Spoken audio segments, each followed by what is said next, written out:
అపోస్తుల కార్యములు మొదటి అధ్యాయం. అపోస్తుల కార్యములు మొదటి అధ్యాయం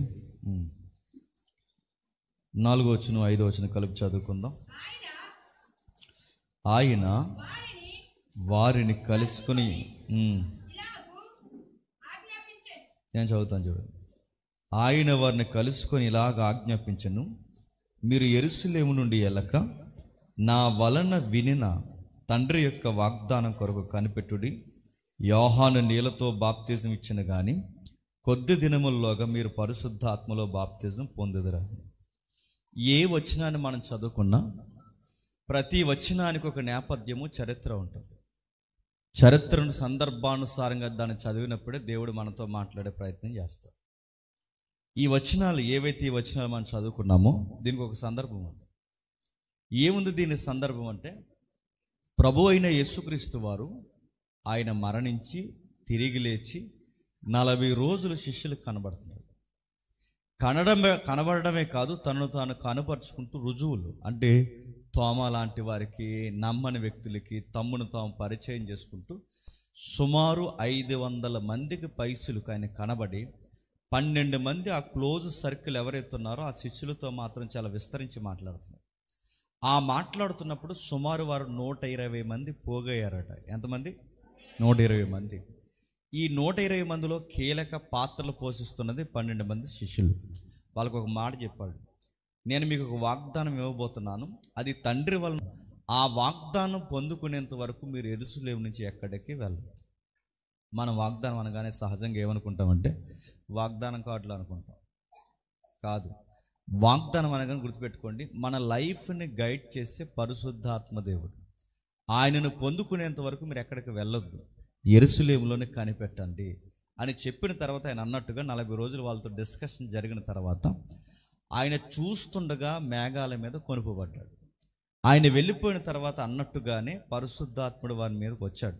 వచ్చిన తర్వాత ఏం జరుగుతుందో మనకు తెలుసు, ఐడియా ఉందిగా మీకు. ఆ వచ్చిన తర్వాత సరిగ్గా పెంతుకొస్తు దినాన్న ప్రభు అయిన యేసుక్రీస్తు వారు ఇచ్చిన ఆ వాగ్దానం పరిశుద్ధాత్మ దేవుడు 12 మందికి లేదా 120 మందికి దిగిన తర్వాత వారు వివిధ భాషలతో మాట్లాడడం స్టార్ట్ చేశారు. ఎక్కడెక్కడో ప్రపంచ దేశాల నుంచి చెదిరిపోయి ఇశ్రాయేలు వచ్చారు. ప్రపంచ దేశాల నుంచి ఇశ్రాయేల్ చెదిరిపోయి అక్కడికి ఎందుకు వచ్చారంటే, అప్పటికి దేవుని మాట వినడం తక్కువ. ఎవరు? ఇశ్రాయేలు. ఈ మలాకీ కాలం తర్వాత వీళ్ళు దేవుని మాట వినడం తక్కువైంది కనుక అప్పటికే రాజ్యాన్ని లేపి వారి మీద దండయాత్ర దేవుడు చేయించిన తర్వాత రకరకాల ప్రాంతాలకి ఇశ్రాయేల్ని చెదిరిపోయారు. చెదిరిపోయిన వీళ్ళు ఎక్కడికి పోయినా కానీ యెరూషలేములో పండగలు జరిగే టయానికి యెరూషలేము మందిరానికి వస్తారు. అది సొలొమోను మందిరం ఉందిగా, ఆ మందిరానికి వస్తారు. ఆ మందిరం ఇంకేం కలపకండి. ఆ మందిరానికి వచ్చిన తర్వాత వారు దేవుణ్ణి ఆరాధించుకోవడానికి ఎక్కడెక్కడంటే విదేశాల నుంచి, స్వదేశం నుంచి సుమారు కొన్ని దేశాలు కదిలి 20 లక్షల మంది యెరూషలేముకి వచ్చారట ఆ రోజు. ఆ 20 లక్షల మంది వారు చూస్తుండగా 12 మంది అపోస్తుల మీదకి పరిశుద్ధాత్మ ఎప్పుడైతే దిగాడో వాక్శక్తిని అనుగ్రహించకొలది రకరకాల భాషలతో మాట్లాడుతుంటే, అరే ఈ చదువుకోలేని పండితులు కానీ ఈ అపోస్తులు లేదా ఈ యేసుప్రభు యొక్క శిష్యులు వీళ్ళు మాట్లాడుతుంటే వాళ్ళ భాష మనకు ఎలా అర్థమవుతుంది? మన స్వభాషతో వీరు ఎలా మాట్లాడగొడుతున్నారు? ఈ పాండిత్యం లేని ఈ పామర్లు ఎలా మాట్లాడుతున్నారని ఆశ్చర్యపోయి వాళ్ళు వింటుండగా కొంతమంది స్థానికులు ఎబ్రీ మాట్లాడతారు. వాళ్ళకి విదేశీ భాషలు అర్థం కావు, ఎబ్రీ మాట్లాడతారు. ఈ ఎబ్రీ భాష మాట్లాడుతున్నప్పుడు వీళ్ళ ఏంట్రా కొత్త మద్యం ఏమైనా తాగారని వాళ్ళ ఒకరిలో ఒకరు మాట్లాడుకుంటున్నప్పుడు అందులో ఒక పెద్ద ఆయన లేచాడు. ఆయన పేరేంటి చెప్పండి? పేతురు గారు. ఆ పేతురు గారు లేచి నిలబడి మాట్లాడుతూ, మీరేమి అనుకోకండి, కంగారు పడకండి, వీళ్ళేమి కొత్త మద్యం ఏమీ తాగలేదు, వీళ్ళ పరిశుద్ధాత్మ చేత నడిపింపబడి దేవుడిచ్చిన వాక్శక్తిని ఉపయోగించి వీళ్ళ గాస్పల్ సువార్త చెప్తున్నారు అని చెప్పడం మొదలెట్టి ఒకే ఒక ప్రసంగం చేశాడు. ఎవరు? పేతురు గారు. ఆయన చేసిన ప్రసంగానికి మారిపోయిన వారి సంఖ్య 3000 మంది. జాగ్రత్తగా వినాలి, కొంచెం ఫ్యాన్ల సౌండ్ ఎక్కువ ఉన్నా కొంచెం జాగ్రత్తగా వినాలి. అయితే ఈ 3000 మంది మారిపోయిన తర్వాత ఈ 3000 మంది మారితే ఆ 120 మంది ఈ 3000 మంది సుమారు 120 3120 మంది సంఘంగా ప్రారంభమయ్యారు. అంత బాగుంది, బాగా వినండి. సంఘం ఎప్పుడు బాగుంటుంది చెప్పిన? తక్కువ మంది ఉన్నప్పుడే బాగుంటుంది. సంఘానికి అతిపెద్ద ప్రమాదాలు ఎప్పుడు వస్తాయి చెప్పనా? సంఘం పెరిగినప్పుడు ప్రమాదాలు వస్తాయి. బాగా వినండి. నలుగురు ఉన్నప్పుడు ఏ ఇబ్బంది లేదు, 40 ఉన్నప్పుడు ఏ ఇబ్బంది లేదు, 400 మంది ఉన్నప్పుడు ఏ ఇబ్బంది లేదు, 4000 అయ్యారు చూసారా, అప్పుడు వచ్చింది రగడ. మళ్ళీ చెప్తున్నాను వినండి. తెలుగులో సామెత ఉంది, మంద ఎక్కువైతేనట మామూలు పలస కావాలి, చాలా పలసగా అయిందంట. అంటే ఎందుకు ఏమైంది? ఎక్కువయ్యారు. ఎవరైతే పేతురు గారు ప్రసంగం చేసిన తర్వాత సుమారు 3000 పైసలకు జనాలు రోజుకి పెరిగిపోతుంటే, సంఘంలో ఇంత జనాభా పెరిగినప్పుడు ఒకరి పట్ల ఒకరికి గుసగుసలు స్టార్ట్ అయ్యింది. బాగా వినాలి. ఉపవాస కొడుకులు అప్పుడప్పుడు సంఘం ఎందుకు కట్టుకోవాలంటే, ఎందుకు కట్టుకోవాలి ఇది వింటే అర్థమవుతుంది. ఎప్పుడైతే ఈ సంఘం అభివృద్ధి పొందిన తర్వాత, నలుగురు ఉన్నప్పుడు ఏ గొడవ లేదు, 120 ఉన్నప్పుడు ఏ గొడవ లేదు, 1000 మంది అయిపోయారు చూసారా, ఒకరికొకరు మాట్లాడుకోవడం స్టార్ట్ చేశారట. వీళ్ళు ఆ ఊరంట కదరా అని మాట్లాడుకున్నారు. లేదు వీళ్ళు మన స్వదేశీ అంటే మన ప్రాంతం వాళ్ళు కాదు, వీళ్ళు వేరే ప్రాంతం వాళ్ళంట కదరా, కాదురా వీళ్ళు గ్రీకు మాట్లాడతారంటరా, వీళ్ళు ఎబ్రీలు కాదరంట అని ఒకరికి ఒకరు ప్రాంతీయ భేదము, భాషా భేదం వచ్చి, పైగా ఆ కోపతాపాలన్నీ కలిపి ఎవరి మీద చూపించారంటే విధవరాండ్ల మీద చూపించారు. ఎవరి మీద? ఈ విధవరాండ్లని ఎక్కడ తక్కువ చూస్తున్నారు? ఒక్కసారి ఆ అధ్యాయం దాటి 6వ అధ్యాయంకి రండి ఒకసారి. 6వ అధ్యాయం త్వరగా 6వ అధ్యాయం అపోస్తల కార్యములు 6వ అధ్యాయం మొదటి వచనం. ఆ దినములలో శిష్యుల సంఖ్య విస్తరించుచున్నప్పుడు అనుదిన పరిచర్యలో తమలోని విధవరాండ్లను చిన్న చూపు చూసిరని ఎబ్రీల మీద గ్రీకు భాష మాట్లాడు యూదులు సనగసాగిరి. బాగా వినాలి. విధవరాండ్లు అంటే ఎంత బాధాకరమైన విషయం అండి. మన స్వతంత్ర ఉద్యమం వచ్చేంత ముందు వరకు, లేదా మన మిషనరీస్ ఇండియా వచ్చి రాజా రామ్మోహన్ రాయ్, విలియం కేరీ లాంటి వారు ఫైట్ చేసేంత వరకు మన ఇండియాలో భర్త చనిపోతే స్త్రీని ఏం చేశారు చెప్పండి? సితిమంటల మీద కాల్చేశారు. రెండవది, ఎప్పటికీ ఇంతకాలం అభివృద్ధి పొందుతున్న భర్త లేని స్త్రీలను కొన్ని శుభకార్యాలకి పిలుస్తారా? అదో జబ్బు ఈ లోకానికి. మళ్ళీ చెప్తున్నాను వినండి. ఇప్పటికీ మీరు చూడండి, మగ దిక్కు లేని ఆడోళ్ళంటే ఈ సొసైటీకి లోకువే. వాళ్ళు సింగిల్ పేరెంట్గా ఉన్నారన్న అమ్మాయిలన్నా లోకువే. మీరు చూడండి, ఎక్కడైనా మీరు గమనించండి, మగవారు లేని కుటుంబాన్ని సమాజం చాలా తక్కువ చూస్తుంది. అలానే చూస్తున్నారు. అరే నిన్న మన వరకు ఇప్పటి వరకు కూడా మీరు చూడండి, కొన్ని కార్యాలకి వాళ్ళని పిలవరు, వాళ్ళ మొఖాలు చూడరు, వాళ్ళని పట్టించుకోరు. అరే ఇంత సైన్స్ యుగం కూడా ఇప్పటికీ ఇలాంటి విధవరాళ్ళని ఎంత తక్కువ చూస్తున్న ఈ కాలం, ఈ 21వ శతాబ్దంలో ఇలా ఉంటే 2000 సంవత్సరాల క్రితం ఎలా ఉంటుందండి పరిస్థితి? ఇంకా ఘోరం. అందుకే చూడండి, వాళ్ళకి సమాజంలోనూ ప్రేమ దొరకలేదు, కుటుంబంలోనూ ప్రేమ దొరకలేదు. ఎక్కడ ప్రేమ దొరకకపోయినా యేసయ్య సన్నిధి దగ్గర ప్రేమ దొరుకుతుందని వాళ్ళు ఎత్తుక్కుంటూ సంఘానికి వస్తే, సంఘంలో కూడా ఏం దొరకలేదు చెప్పండి. నేను అడుగుతున్నాను, ఎదుటి వ్యక్తుల్ని, అమాయకుల్ని, పేదల్ని ప్రేమించలేనిది సంఘం అవుద్దా, సంత అవుద్దా చెప్పండి? సంఘం అవ్వదు. ఎందుకంటే సంతలో ఏం చేస్తారు చెప్పనా? డబ్బున్న వాళ్ళని గౌరవిస్తారు. సమాజంలో ఎవరిని గౌరవిస్తారు చెప్పనా? కాస్త పలుకుబడి ఉన్న వారిని గౌరవిస్తారు. కానీ సంఘంలో మాత్రం గుర్తుపెట్టుకోండి, చిన్నోడిని పెద్దోడిని ఒకేలా చూసినప్పుడే అది దేవుని సంఘం. అది దేవుడు ప్రేమించే సంఘం. అంటే తెల్ల సొక్కాలు వేసుకుని వచ్చిన ఒకలాగా, నలిగిపోయిన సొక్కా వేసుకుని ఒకలా చూస్తే అది సంఘం, అది ఆటో యూనియన్ అవుతుంది. గుర్తుపెట్టు. బయట వాళ్ళు అలానే చూస్తారు, వాళ్ళ డబ్బును బట్టి, పేరును బట్టి. కానీ సంఘం అలా కాదు. ఇక్కడ పేదోడైనా గొప్పోడైనా ఎవడైనా సమానమే, అందరినీ ఒకేలాగా ప్రేమించాలి. అలాంటి సంఘానికి ఆ ప్రేమను ఎవరు నేర్పించారంటే సంఘానికి శిరసైన ప్రభువు నేర్పించారు. కుష్టి వ్యాధుల దగ్గరికి పోయి ఆ దారి వెంబడి నడుస్తున్నప్పుడు ఊరు పట్టించుకోలేదు, వాళ్ళ తాలూకు పట్టించుకోలేదు, ఎవ్వరు పట్టించుకోకుండా ఊరికి వెలుపల కుష్ఠరోగులను దోసేస్తే ఆ కుష్ఠరోగులు పోతున్న ప్రభువైన యేసుక్రీస్తుని చూసి, దావీదు కుమారుడు మమ్మల్ని కరుణించవయ్యా అంటే వాళ్ళ చేతులు పట్టుకుని ఇలా అన్నాడు, మీరు శుద్ధులగుట నాకు ఇష్టం, ఐ లవ్ యూ అన్నాడు ఆయన. నేను మిమ్మల్ని ప్రేమిస్తున్నాను, నా చెంతకు రండి. ఈ సమాజం మిమ్మల్ని పట్టించుకోకపోయినా నేను మిమ్మల్ని పట్టించుకున్నానన్న ఆ నిలువెత్తు ప్రేమ సంఘానికి నేర్పించాడు. రాను ఏమైంది తెలుసా? జనాభా పెరిగారు. రాను జనాభా పెరిగితే వీళ్ళకి పేర్లు, వంశాలు ఇవన్నీ ఎక్కువైపోయి చివరికి విధవరాండ్ల మీద చిన్న చూపు చూస్తారు. ఎక్కడికి పోతారు చెప్పండి? వాళ్ళ కుటుంబాలు వాళ్ళని పట్టించుకోవు.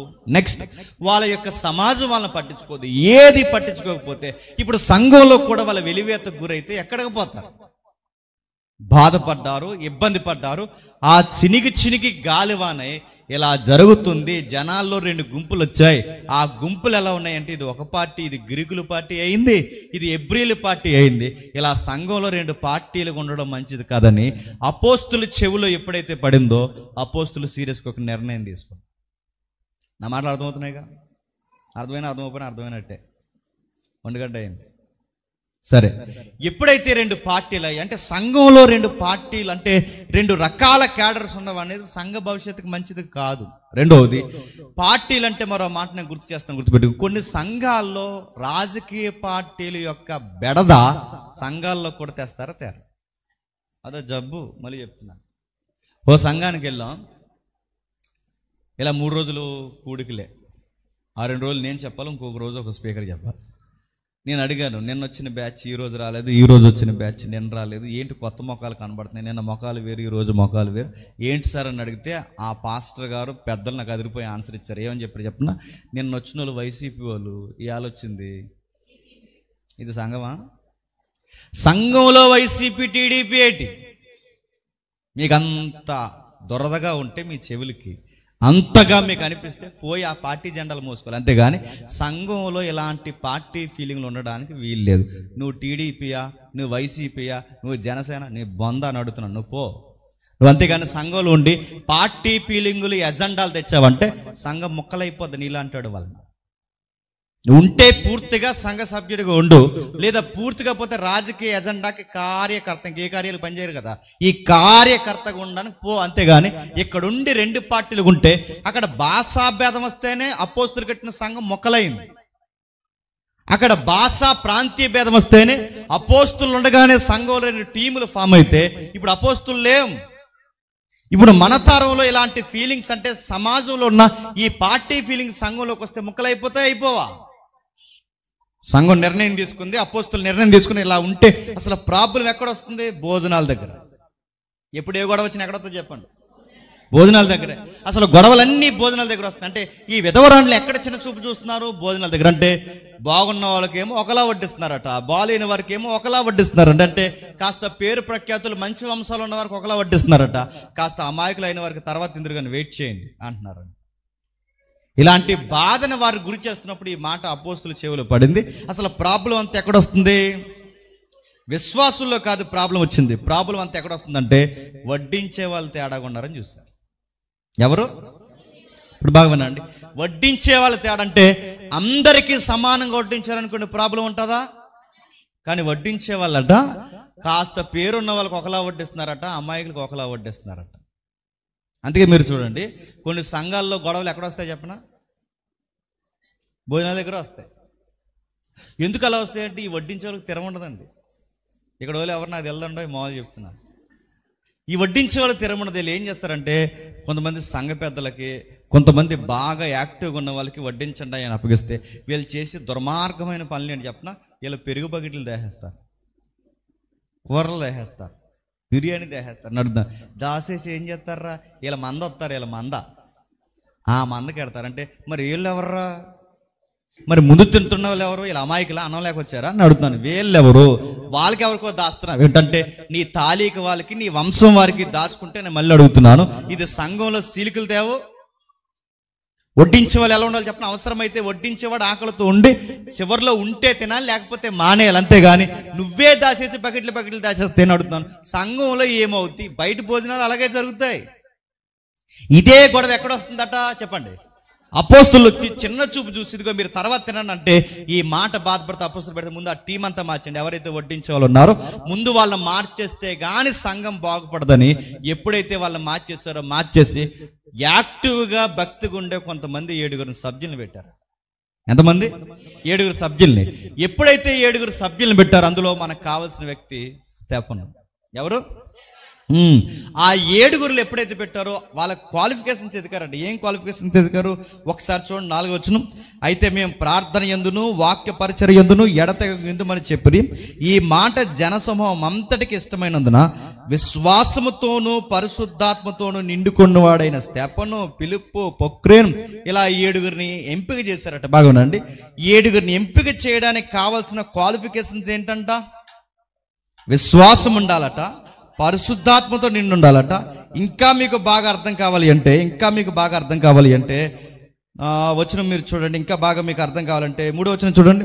కాబట్టి సహోదరులారా, ఆత్మతో జ్ఞానముతో నిండుకొని మంచి పేరు పొందిన 7 ఇప్పుడు చెప్పండి. భోజనాలు వడ్డించడానికి కావాల్సిన అర్హతలు ఏంటంట? ఆత్మతో నింపబడాలంట, నెక్స్ట్ జ్ఞానముతో నింపబడాలంట, మంచి పేరు సంఘం వల్ల ఉండాలంట. నడుతున్నాను. భోజనాలు వడ్డించి గరిటెలు పట్టుకుని జనాలకి భోజనాలు వడ్డించే వాళ్ళకే పరిశుద్ధాత్ముడు, జ్ఞానము, మంచి పేరు అవసరమైతే ఇక్కడికి వచ్చి ఒకడు పాట పాడాలంటే ఎంత సాక్ష్యం ఉండాలండి?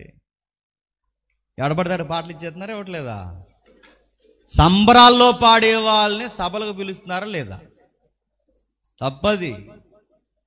ఒక వాక్యం దగ్గర బోధిస్తున్న వాడికి బయట భోజనాలు పెట్టాలంటేనే వాడికి పరిశుద్ధాత్ముడి యొక్క నడిపింపు ఉందా లేదో చూసిదట ఆది సంఘం. ఇప్పుడు పరిశుద్ధాత్మ కదా పానపరాగాలు పాటలు పాడుతున్నారు లేదా? ఇక్కడ పాట పాడతాడు, బయటికి పోయి బూతులు మాట్లాడతాడు. ఇక్కడ పాట పాడతాడు, బయటికి పోయి తందనాలు ఆడతాడు. అలాంటి వాడితో నడుపుతాను. అలాంటి వారికి వర్షిప్ ఎలా చేయిస్తున్నారు? మళ్ళీ చెప్తున్నాను. అక్కడ భోజనాలు వడ్డించే వాడికి ఇన్ని క్వాలిఫికేషన్ అవసరం అపోస్తులు చూస్తే, మరి ప్రభురాత్రి భోజనం పంచే వాళ్ళకి ఎంత ఉండాలండి? తిరమరం లేని పెద్దలకి ఇస్తే కొంతమంది అన్నారట, ఆ పెద్దలకు ఒక మనవడు ఉంటే ఆ మనవడు తాతయ్య నాకు కూడా పెట్టు రొట్టె అన్నాడంట. అంటే ఆగరా అందరూ కళ్ళు మూసుకొని అన్నాడంట. అందరూ కళ్ళు మూసుకునే నోరు జారు అని టక్మని నడుతున్నాను. అది ప్రభు యొక్క శరీరము, అది ప్రభు యొక్క రక్తము. అలాంటిది నీ మనవడో మనవరాలు అడిగిందని అందరు కళ్ళు మూసిన తర్వాత నువ్వు నోట్లో పెడుతున్నావంటే నిన్నేమనాలి? భక్తి ఉందా? ఆత్మ భయం ఉందా? జ్ఞానం ఉందా? నడుతున్నాను. సంఘాలు ఎలా పాడవుతాయి చెప్పిన, ఎవడో వచ్చి మొత్తన్మాది పాడు చేయడు. మనలో భక్తిహీనులు ఉంటే సంఘం పాడైపోతుంది. సంఘం ఎలా పాడవుద్ది? భక్తిహీనత, రక్తహీనత ఉంటే మనకెంత ప్రమాదమో బాగానండి. రక్తహీనత ఉంటే మన దేహానికి ఎంత ప్రమాదమో, భక్తిహీనులు సంఘంలో ఉంటే సంఘానికి కూడా అంత ప్రమాదం. అందుకే అపోస్తులు సీరియస్గా నిర్ణయం తీసుకున్నాడు. వడ్డించే వాళ్ళు ప్రేమ ఉండాలి, వడ్డించే వాళ్ళకి సమానంగా చూసే గుణం ఉండాలి. ఆ గుణం ఉండాలంటే ఎవరికి ఉంటుంది? భక్తి ఉంటే ఉంటుంది, ఆత్మ నడిపింపు ఉంటే ఉంటుంది, వాక్య జ్ఞానం ఉంటే ఉంటుంది. అందుకే వాక్య జ్ఞానం ఉన్నవారిని, భక్తి ఉన్నవారిని ఎంపిక చేసి అబ్బాయిలు మీరు వడ్డించడని చెప్తే అందులో 7 వచ్చారు. అందులో 7లో పరిశుద్ధాత్మ మరింత కృపావరాలు కలిగిన వ్యక్తి స్తెఫను. 6 ఒక ఎత్తు అయితే ఈయనకి మరొక వ్యక్తి ఉంది. అనుకున్న గొప్ప వరం ఏంటంటే మంచిగా వాక్యం చెప్తాడు. అపోస్తులందరూ కలిసి ఆయన వడ్డించే టీంలో పెడితే, అపోస్తులందరూ తీసుకొచ్చి ఆయన వడ్డించే టీంలో పెడితే పరిశుద్ధాత్మ అతను వడ్డించేవాడు కాదు, అంతకు మించి నేను వాడుకోవాలని చెప్పి తీసుకొచ్చి నడి సమాజంలో నిలబెట్టి ఆయనతో సత్యం మాట్లాడిస్తున్నాడు. మన దేవుడు ఎలా ఉంటాడు చెప్పనా?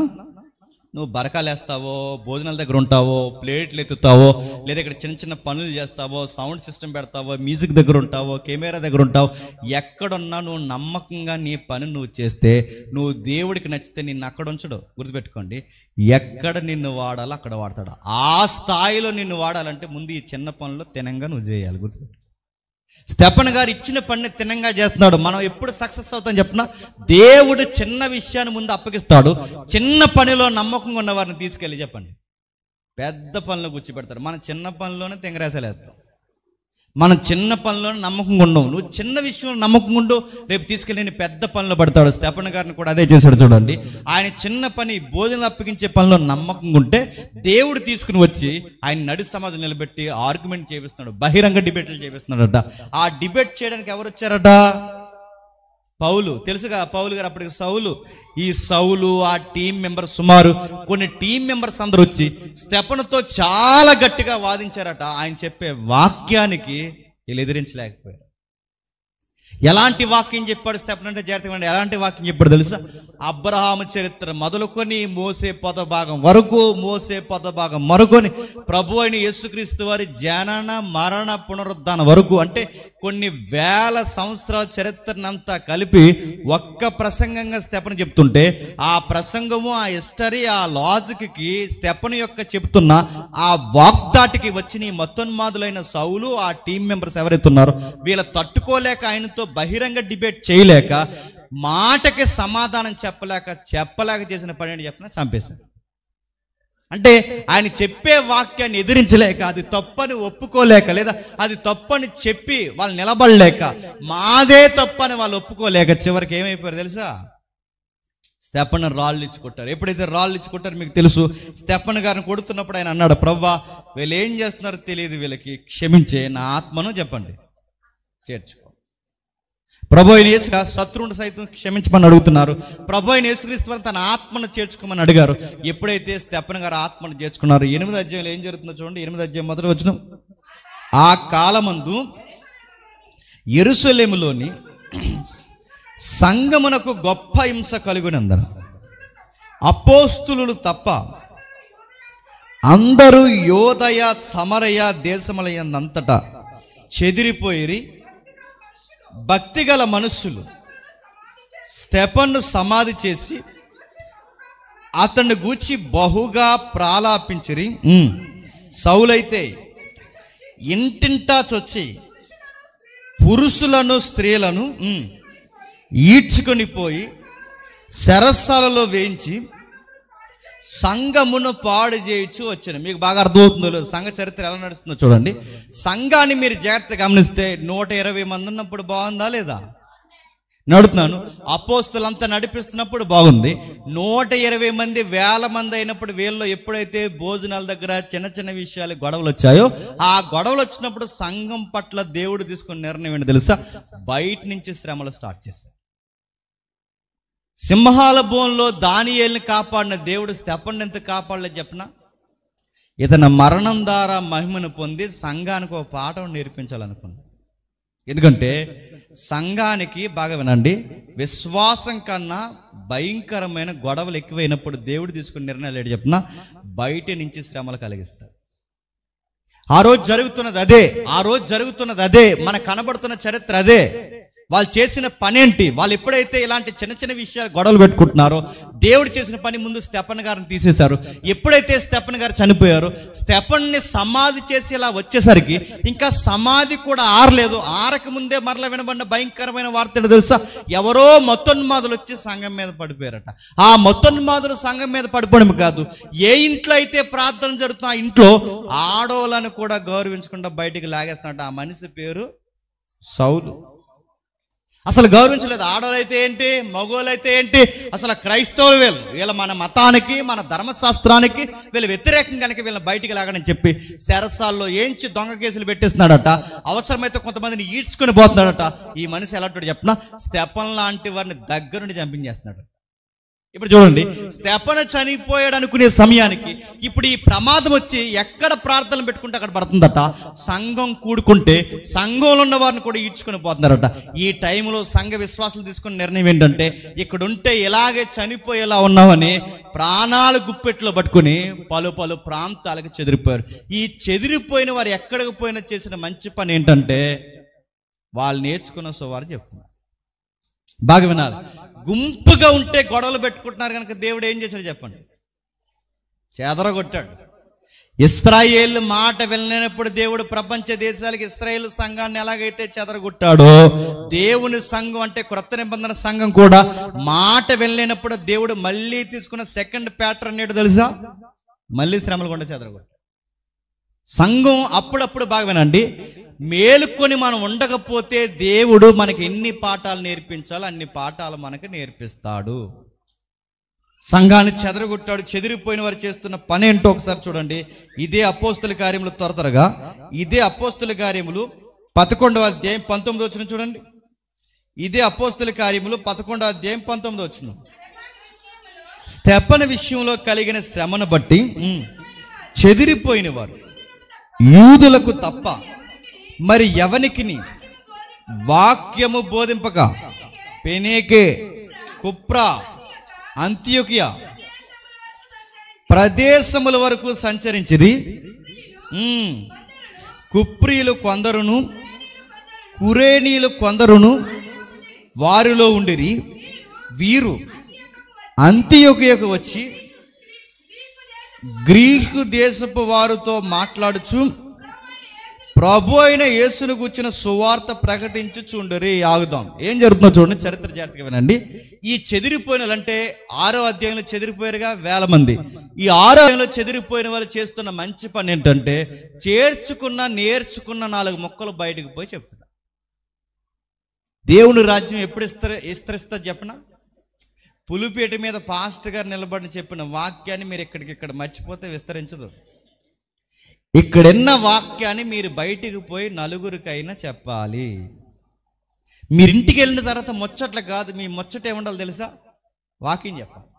ఈరోజు పలానా వాక్యం చెప్పారు, పలానా విషయం బోధించారు, పలానా మాటలు మాట్లాడు, ఇది అని ఎప్పుడైతే నువ్వు పక్క వారితో పంచుకుంటావో నువ్వు అనుకుంటావు ఈ మాటలు పనిచేస్తాయా లేదని, కానీ అది దేవుని వాక్యం కనుక ఖచ్చితంగా పనిచేస్తాయి. ఎలా జరుగుతుందో మీరు చూడండి. ఈ చెదిరిపోయిన వారు ఎక్కడెక్కడో కొత్త ప్రాంతాలు చెదిరిపోయిన వారికి కాస్త బతకడానికి వీళ్ళకి అన్నం ఉండాలో వద్దా? బ్రతకడానికి కాస్తంత భోజనం ఉండాలి కనుక ఏదో ఒక చిన్న పనులు చేసుకోవడానికి చెదిరిపోయారు.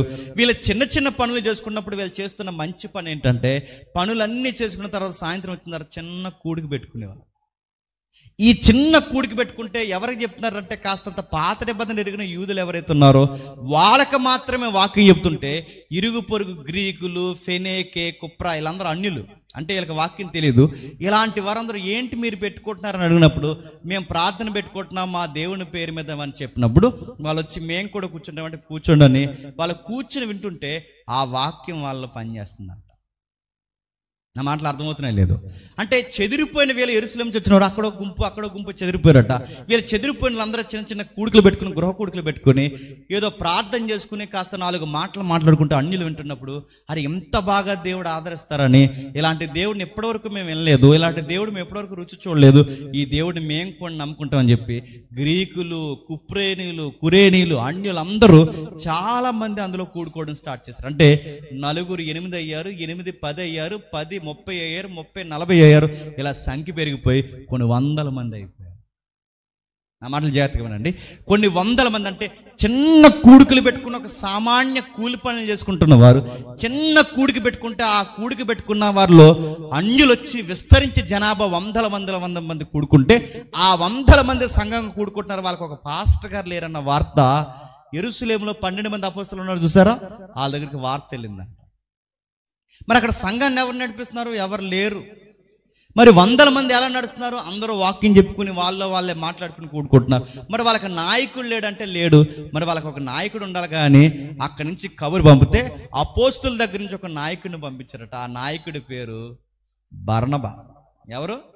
బర్నబా. ఒకసారి చూస్తారా? అదే 20 వచ్చిన 11 20 వచ్చిన కుప్రేనీలు కొందరును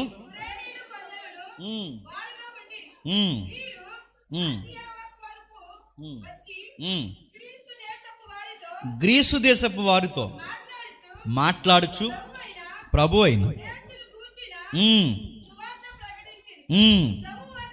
ప్రభు హస్తము వారికి తోడయుండును కనుక నమ్మిన వారు అనేకులు ప్రభు తట్టు తిరిగిరి. వారిని గూర్చిన సమాచారం యెరూషలేములో ఉన్న సంఘపు వారు విని బర్నబాను అంతియోకియకు పంపారు. ఎవరిని పంపారట? ఇప్పుడు అడుగుతున్నాను, బర్నబా అంటే ఎవరు? బర్నబా అంటే అపోస్తుల దగ్గర పొలాలు, భూములు అమ్మేసి సంఘానికి ఇచ్చేశాడే ఆ దాతృత్వం కలిగిన పెద్ద ఆయన, అంటే ఆస్తిపరుడు.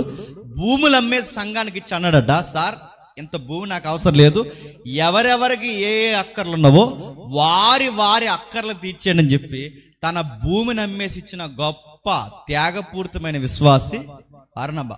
బర్నబా అంటే ఏంటో తెలుసా? మరొక పదం ఆదరించు అని అర్థం. ఏంటట? ఆదరించేవాడు. అందుకే ఆదరణ పుత్రుడు అంటారు ఆయన. ఎవరిని? బర్నబాను. బాగా వినండి. ఆదరణ పుత్రుడు అంటే ఎవరిని పోగొట్టుకోడు అనమాట. ఆదరణ పుత్రుడు ఆయన. అంటే ఆదరణకర్త అని పరిశుద్ధాత్ముడికి పెట్టిన పేరు ఇప్పుడు అదే పేరు అపోస్తులు ఎవరికి పెట్టారు? బర్నబాకు పెట్టారు. బర్నబా ఆదరిస్తాడు. అందుకే చూడండి, కొత్త సంఘానికి ఎవరిని పంపితే బాగుంటుంది? ఇప్పుడు అపోస్తుల్లో మనం ఎవరు ఎక్కడి నుంచి కదిలినా యెరూషలేము సంఘానికి ప్రమాదం ఎక్కువ జరిగేలా ఉంది కనుక ఆల్రెడీ సంఘంలో చాలా మంది చెదిరిపోయారు. ఇప్పుడు 12 మందిలో మనలో కూడా యూనిటీ తగ్గిపోతే ఇక పూర్తిగా యెరూషలేము సంఘం ఏమవుద్ది? కనుమరుగైపోద్ది. అందుకే యెరూషలేము సంఘం కనుమరుగైపోకుండా ఉండాలి అంటే మనం 12 మంది ఎక్కడ ఉందాం, మిగిలిన ఎవరినైనా పంపిద్దాం. ఎవరిని పంపితే బాగుంటుందని మనలో నిర్ణయించుకున్నప్పుడు ఆ పెద్ద ఆయన బర్నబాను పంపితే బాగుంటుందని బర్నబాను పంపించారట. బర్నబా వచ్చి ఏం చేశాడు ఒకసారి చూడండి.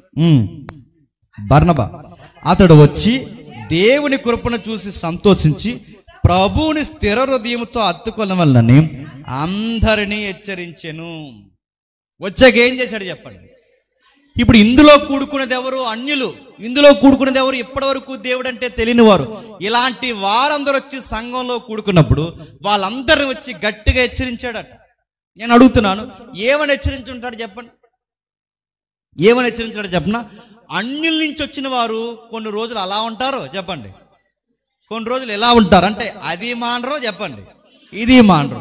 అందుకే ఆ రోజు బర్నబా గారు ఏం చెప్పుంటారంటే, ఉంటే పూర్తిగా ఈ దేవుళ్ళు ఉండండి, లేదా చెప్పండి పూర్తిగా మళ్ళీ మీ నమ్మకాల్లోకి పండి. అటో కడుగు ఇటో కడిగేసి ఆ దేవుడే ఈ దేవుడు అన్నాడంటే ఈ దేవుడు ఊరుకునే దేవుడు కాదు. మీరుంటే పూర్తిగా ఈ దేవుళ్ళు ఉండండి, లేదా పూర్తిగా ఆ దేవుళ్ళకి పొండి, అంతేగాని అటు ఇటు ఉండడానికి వీల్లేదు. స్థిరంగా ఉండాలి. ఇక్కడ ఏదో మంచి జరిగితే ఉంటామని, తర్వాత మరో దిక్కున మంచి జరిగితే పోదామని, ఇక్కడ కాకపోతే మరో సంఘానికి కానీ, మరో సంఘానికి కాకపోతే మరో సంఘానికి కానీ, కాకపోతే ఈ దేవుడు కాకపోతే ఇంకొక దేవుడు అని మీరు ఎలా మారిపోయారో, మీకు స్థిరత్వం లేకపోతే మీ ఆత్మీయ జీవితానికి మీకు ప్రమాదం. కనుక ఉంటే పూర్తిగా ఉండండి గట్టిగా హెచ్చరించాడు. నేను అడుగుతున్నాను, హెచ్చరించిన తర్వాత బాధపడ్డారా కూడా విశ్వాసులు? ఉంటామయ్యా అని చెప్పారు. ఈ మధ్యకాలంలో హెచ్చరిస్తే ఈ మధ్య కొత్త పదాలు ఏంటి చెప్పనా? మనోభావాలు దెబ్బతింటున్నాయంట. ఉండేదానిలో ఆ సంఘం వరకు ఎందుకు పోతున్నాయి పెద్దమ్మ అంటే, ఈ పెద్దమ్మందంట అత్తమాలు ఏళ్ళు నాయపుకి ఎత్తుతున్నాడు పాస్టర్ గారు.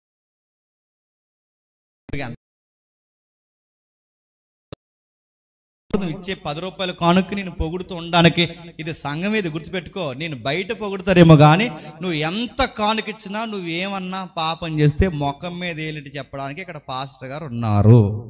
నువ్వు ఏమనుకున్నా నువ్వు ఇచ్చే కానుక కాదు, గుర్తుపెట్టుకో.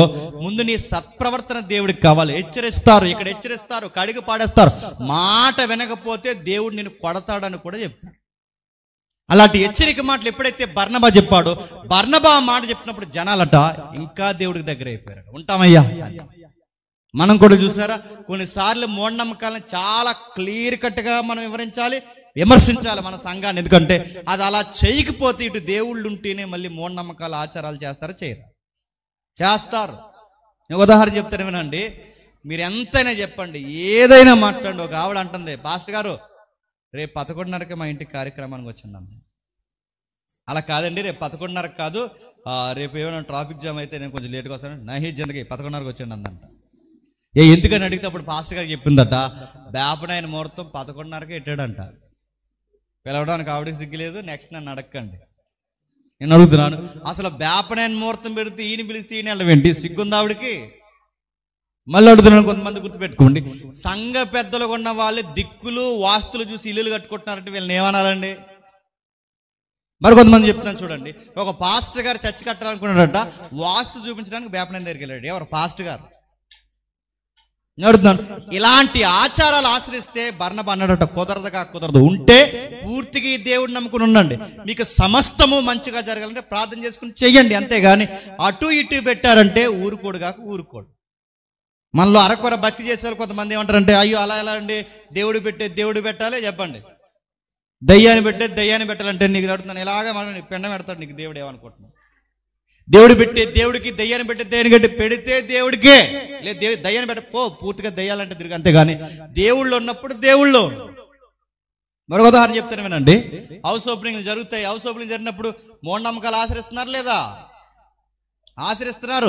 ఎంతైనా చెప్పండి, ఆశ్రయిస్తారు. బయట వాళ్ళు హౌస్ ఓపెనింగ్ జరిగినప్పుడు ఏం చేస్తారు చెప్పనా? వాళ్ళు రిబ్బన్ కటింగ్ చేసి ఒక ఆవుని తెస్తారు లోపలికి. వాళ్ళు ఆవుని తెచ్చి 4 మూలకు తిప్పుతారు, ఆ మూలకి ఈ మూలకి ఆ గదిలోకి ఈ గదిలో తిప్పితే వాళ్ళకి మంచి జరుగుతుందని వాళ్ళ నమ్మకం. అది వాళ్ళ నమ్మకం, మనకు సంబంధం ఏంటి? అది వాళ్ళ నమ్మకం. కానీ మనోళ్ళు ఏం చేస్తారు చెప్పనా?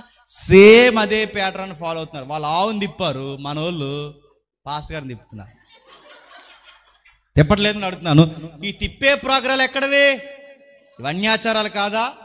నువ్వు నిజంగా ఆ ఈది గుమ్మం ఏదైతే ఉందో అది కట్ చేసి ఈ గుమ్మంలోకి వచ్చి నువ్వు నట్టింట్లో నిలబడి సంఘము పాస్టర్ కలిసి చేతులెత్తి ప్రార్థన చేస్తే మీ ఇల్లుకి శుభం జరగదా? నాలుగేపులకి ఎందుకు తిరుగుతారు? నాలుగేపులకి వాళ్ళు ఎందుకు తిరుగుతారు చెప్పనా? ఈ సైన్యము ఆ సైన్యము, నాలుగేపులు 4 దేవతలు ఉంటాయి వాళ్ళకి. ఆ దేవతల్ని శాంతింపజేయడానికి ఆ ఏదైతే ఉందో ఆ జంతువుని తిప్పుతారు. మరి మీరెందుకు తిరుగుతున్నారు? మీకే దేవతలు ఉన్నాయి. ఇవే అన్యాచారాలు అంటే మరి చెప్తున్నాను, ఇవే అన్యాచారాలు ఉంటే పూర్తిగా దేవుళ్ళో మనం దేవుడిని నమ్ముకుని ఒకవేళ ఇప్పటివరకు తెలుసో తెలియక చేస్తే దేవుడికి క్షమించుగాక.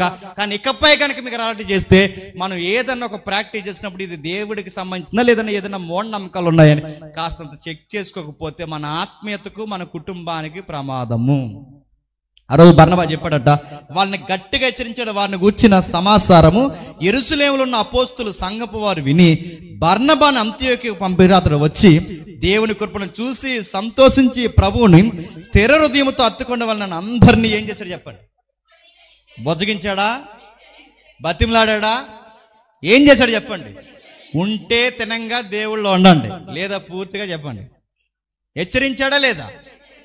నేను అడుగుతున్నాను, చాలా మంది భయపడే విషయం ఏంటి చెప్పిన, కొన్ని ఓపెన్గా చెప్తే మానేస్తారేమంటే ఏం మానరు. గుర్తుపెట్టుకోండి, హెచ్చరిస్తేనే ఇంకా బలపడతారు.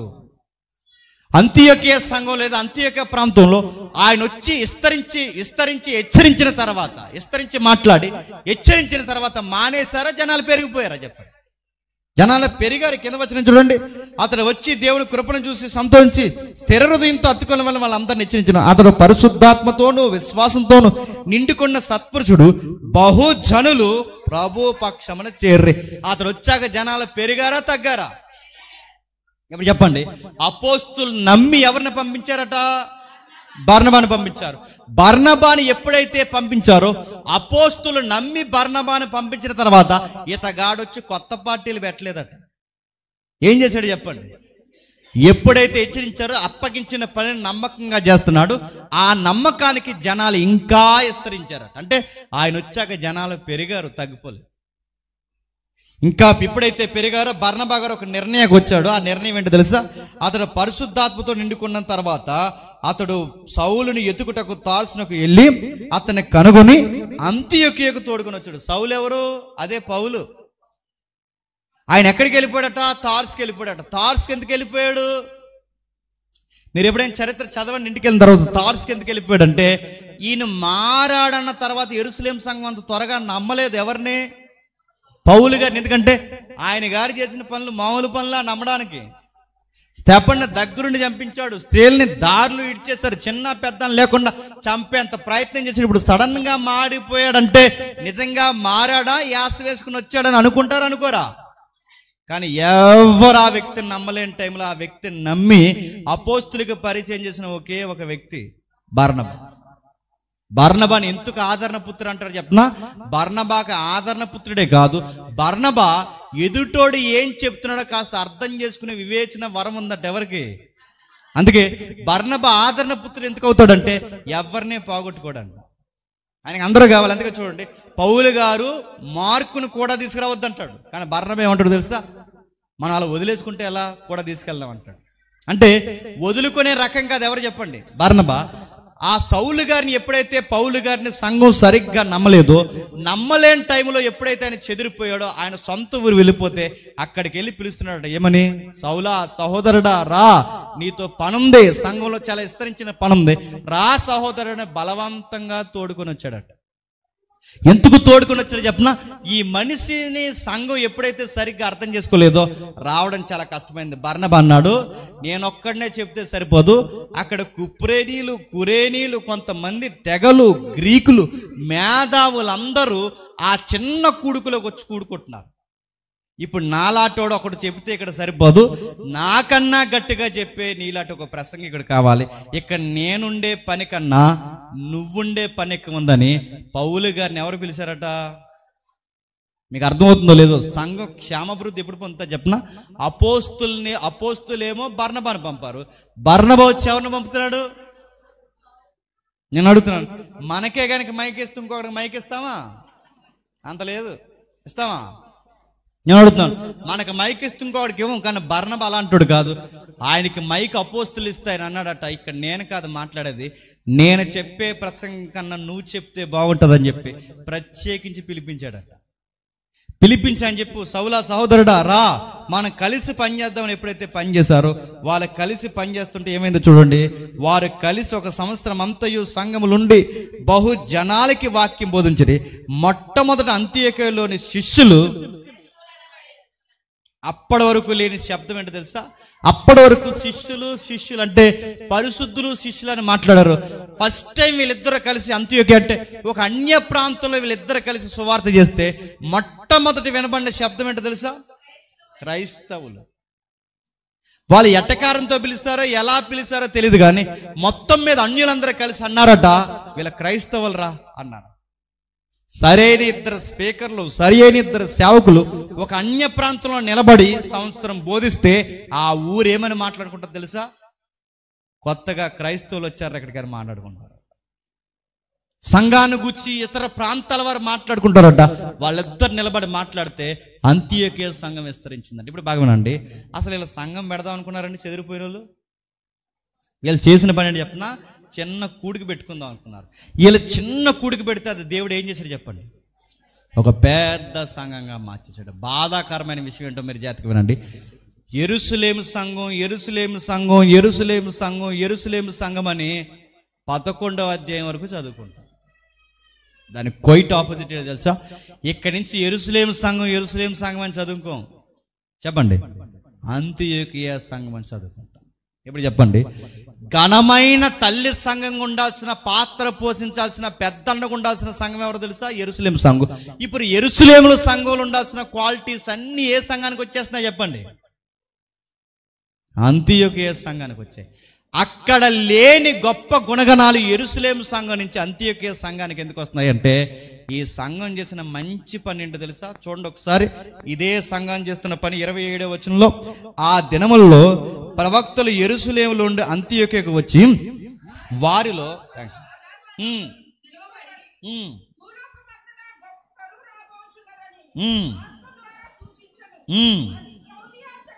అది క్లౌదియా చక్రవర్తి కాలములో సంభవించిన. బాగానండి, ఎక్కడెక్కడున్న ప్రవర్తలు ఎక్కడికి వెళ్ళాలండి?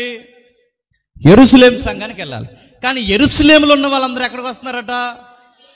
నేను అడుగుతున్నాను, ఈ సంఘానికి అంటే యెరూషలేము సంఘానికి ఉండాల్సిన మహిమ ఏ సంఘానికి పోయిందంట? ఎందుకు పోయిందంట?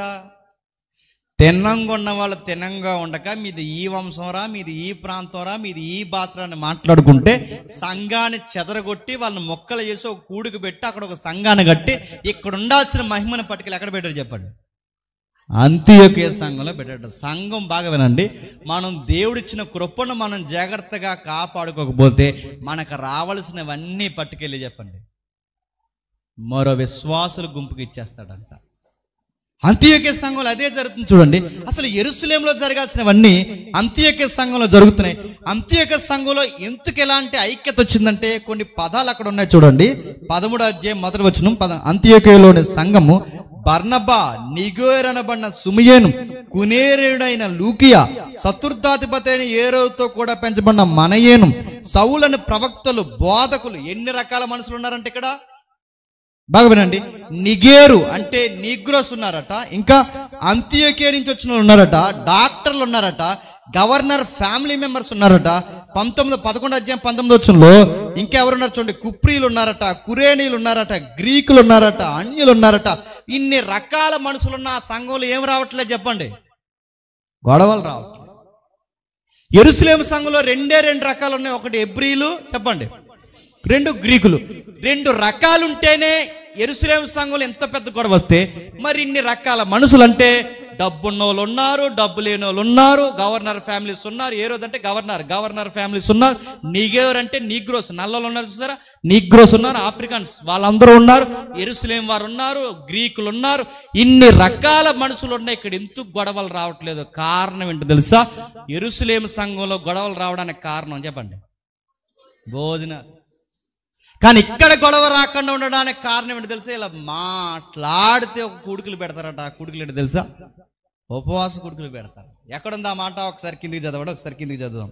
2వ వచనం, వారు ప్రభువును సేవించుచు ఉపవాసం చేయుచుండగా పరిశుద్ధాత్మ బర్నబాను సౌలును పిలిచిన పని కొరకు నాకు ప్రత్యేకపరచిన వారితో చెప్పిన అంతటా వారు మరలా ఉపవాసం ఉండి ప్రార్థన చేస్తారు. ఇప్పుడు చెప్పండి, పరిశుద్ధాత్ముడు మాట్లాడినా ఉపవాసం ఉంటారు, సంఘం కూడుకున్నా ఉపవాసం ఉంటారు, సేవకుల కోసం ఉపవాసం ఉంటారు. మాట్లాడితే ఆ సంఘం పెట్టుకునే కూడుకులేండి చెప్పండి. సంఘంలో గొడవలు తక్కువ రావాలంటే ఎక్కువ చేయాల్సిన పని ఏంటి చెప్పండి. సరిగ్గా 31st నైట్కి ఏం పెట్టాలి చెప్పండి. డిసెంబర్ 25 ఏం పెట్టాలి చెప్పండి. కానీ మనం పెట్టం, లేదా మనకు పండగలా ఉండదు. అది నేను అడుగుతాను, సంఘం ఎప్పుడు ఆశీర్వాదకరంగా మాట తెలుసా? ఉపవాస కూడుకలు జరగాలి. ఇక్కడ గొడవలు ఎందుకు జరుగుతున్నాయంటే ఇక్కడ భోజనాలు తక్కువ చెప్పండి, ఉపవాసాలు ఎక్కువ. మొత్తానికి భోజనాలు ఎత్తేయారు. ఇక్కడ భోజనాలు తక్కువ, ఉపవాసాలు ఎక్కువ. అందుకే చూడండి, మాట్లాడితే ఆకలి కడుపులతో ఉంటారు, మాట్లాడితే మోకాళ్ళ మీద ఉంటారు, మాట్లాడితే ఇతరుల కొరకు ప్రార్థన చేస్తారు. ఈ సంఘం ఎంత ఆరోగ్యంగా తయారవడానికి, ప్రవక్తలు కూడా ఈ సంఘాన్ని చూడాలనుకోవడానికి కారణం భక్తి శ్రద్ధలు పెరిగాయట. ఎంత భక్తి శ్రద్ధలు పెరగడానికి కారణం ఆకలి దప్పులతో ప్రార్థన చేశారు.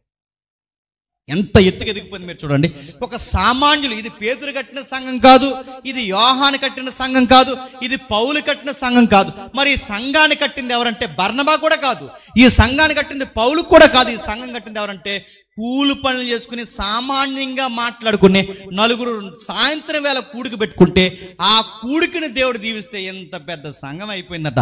ఎంత పెద్ద సంఘం అంటే యెరూషలేము సంఘాన్నే మరిచిపోయేంత సంఘం అయిపోయిందంటే వీళ్ళలో ఇంత అభివృద్ధి రావడానికి కారణం ఉపవాసాలు. గుర్తుపెట్టి ఇంకా ఎంత మంచి ఎత్తి ఎదిగారు చూడండి. 27వ వచనంలో, ఆ దినముల యందు ప్రవక్తలు యెరూషలేము నుండి అంతియోక్యకు వచ్చి వాళ్ళ అగబన ఒక నిలబడి భూలోకం అంతటా గొప్ప కరువు రాబోతుందని ప్రవచనం చెప్పాడు.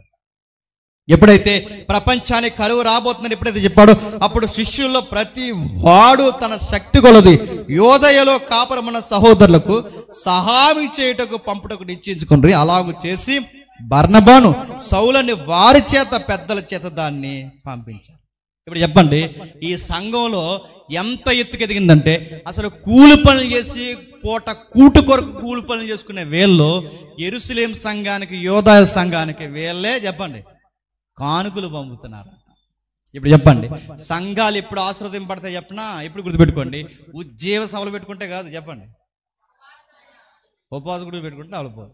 అందుకే చూడండి, ఎక్కువ మళ్ళీ ఉపవాస గుడి అంటే ఇదో ప్రమాదం. ఉపవాసం అని కొంతమంది ఏం చేస్తారు చెప్పనా, ఒక పూట భోజనం అని 2 పూటలు కలిపి సాయంత్రం తినేసారట. అదేం ఉపవాసం? మళ్ళీ అంటున్నాను, ఉపవాసం అనగానే కొంతమంది ఉద్దేశాలు ఏంటి చెప్పనా, కేవలం రైస్ మానేయడం ఉపవాసం అనుకో కాదు. కొంతమంది ఉపవాసం అనగానే రైస్ ఒకటే మానేసారు, డ్రై ఫ్రూట్స్ తిన్నారండి. గట్టిగా తింటున్నారు రైస్ కన్నా, ఇంక ఉపవాసం ఏంటి? సమ్మర్ ఉపవాస కుడుకుల్లోనట రైస్ తినరట, కేవలం ఓఆర్ఎస్లు తాగుతారట. గట్టిగా తాగుతుంది ఇంకేంటి? ఉపవాసం అంటే రైస్ మానేయడం కాదు. ఉపవాసం అనగానే గుర్తుపెట్టుకోండి, ఐటమ్స్ మానేయడం కాదు. ఉపవాసం అంటే చెప్పనా, పాపం మానేయాలి. గుర్తుపెట్టుకో, నువ్వు చేస్తున్న అన్యాయము, అక్రమము, దుర్మార్గము ఏవైతున్నావో కాని మాటలు మాట్లాడుతున్నావు, అవి మానే. అవేమీ మానకుండా 3 పూటలు మానేసిన ప్రభు అంటే ఎవడికి మిగులుతుంది చెప్పండి? నీకే మిగులుతుంది. నేను అడుగుతాను, ఎవరికి మిగులుద్ది? నువ్వు 3 పూటలు వండుకోకపోతే నీకేగా మిగిలేదు. నువ్వు మానాల్సింది కేవలం ఆకలే కాదు చెప్పండి, నువ్వు భోజనమే కాదు మానాల్సింది చెప్పండి.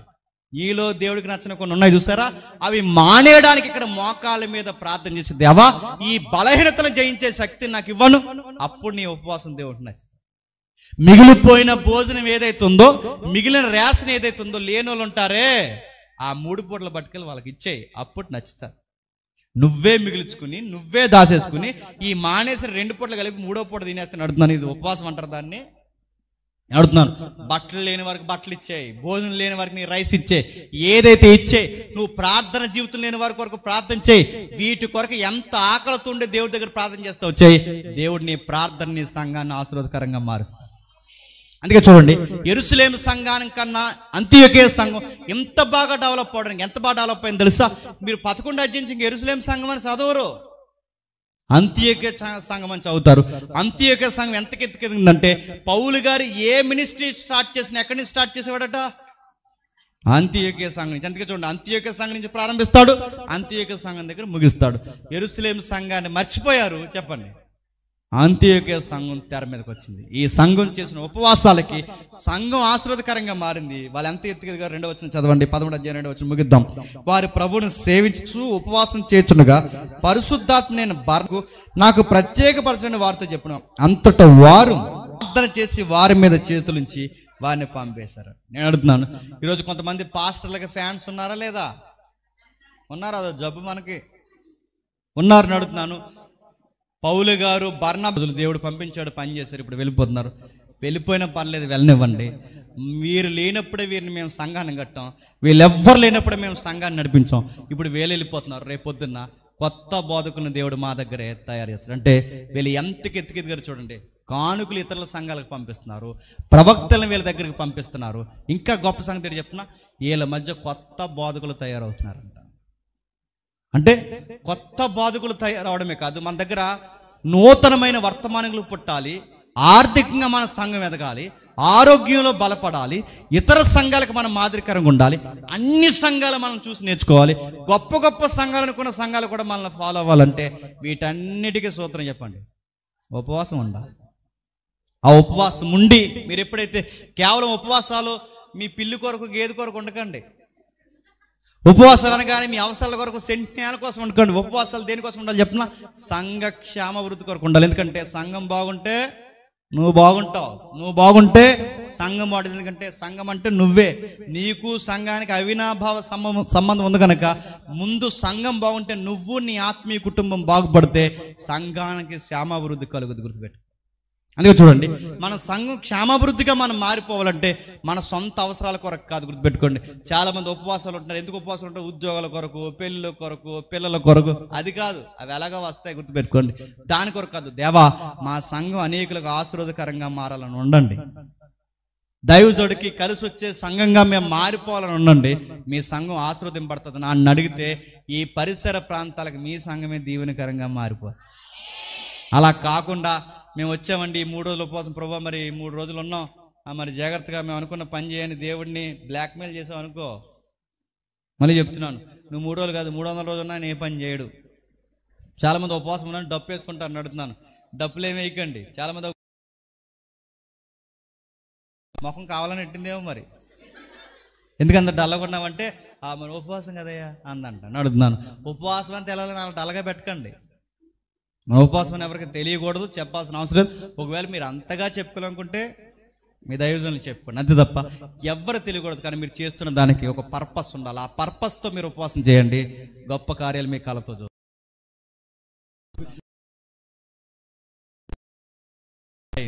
3 ముక్కలైపోయిన సంఘం యెరూషలేములో 12 మంది మిగిలిపోయారు. 12 మంది మిగిలిపోయిన సంఘాన్ని దేవుడు మైమర్పించి ఒక గుంపుని తీసుకొచ్చి అక్కడ నిలబెట్టి కొత్త సంఘాన్ని ప్రారంభించాడు. ఈ మాట నేను అనకూడదు, ఎప్పటికీ మీకు జరగకూడదు. మీరు గనక గొడవలు పెట్టుకున్నా, మీలో గనక వంశాల పేర్లు తెచ్చుకున్నా, మీలో గనక మళ్ళీ చెప్తున్నాను చిన్నోళ్ళు పెద్దోళ్ళు అని తేడా వస్తే యెరూషలేము సంఘాన్ని క్షమించిన దేవుడు చెప్పండి. ఇది అప్పటికీ మీకు జరగకూడదు. మిమ్మల్ని కూడా తొలగొడతాడేమనుకుంటున్నారు. ప్రేమించినప్పుడు అందరిని ఒకలాగా ప్రేమించండి, అందరిని ఒకలాగా గౌరవించండి, అందరినీ ఒకరినొకరు సహోదర ప్రేమతో చూడండి. అలా కాదని మీరుంటే దేవుడు ఏం చేస్తారు చెప్పిన? దేశాల వెంబడి ఆ సంఘాన్ని చెదరగొట్టినట్టు మన సంఘాన్ని చెదరగొట్టి కొత్త సంఘాన్ని మళ్ళీ చెప్పండి పక్కనే లేపుతారు. అలా ఎప్పటికి ఉండకూడదు. మీ సంఘం ఎప్పుడు అంత్యోక సంఘం లాగా ఆశీర్వదింపడాలి. దేవుడు మిమ్మల్ని దీవించును గాక. Amen, amen, amen.